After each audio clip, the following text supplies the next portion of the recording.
High বন্ধুরা, এই যে দুপুরের রান্নাটা তোমাদেরকে দেখালাম। এটা চিকেন, লাল লাল ঝাল ঝাল চিকেন করেছি। আর এই কচু শাক তো আগেই দেখিয়েছি, এটা কচু শাকের পাতা। আর এটাতেও তোমার একটু মাংস, চিকেন কষা রেখেছি। আর এটাতে গরম ভাত, ভাত বাড়বো।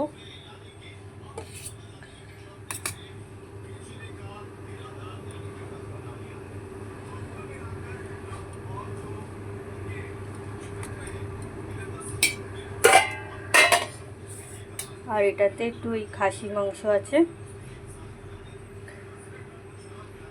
চলো কেমন হয়েছে বলো রান্না।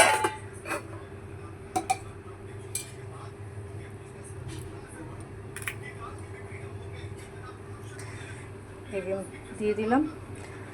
আর এখানে এই যে মাংস হয়ে গেছে, নামিয়ে দিয়েছি, ফুটলো। চলো আবার পরে দেখা হবে।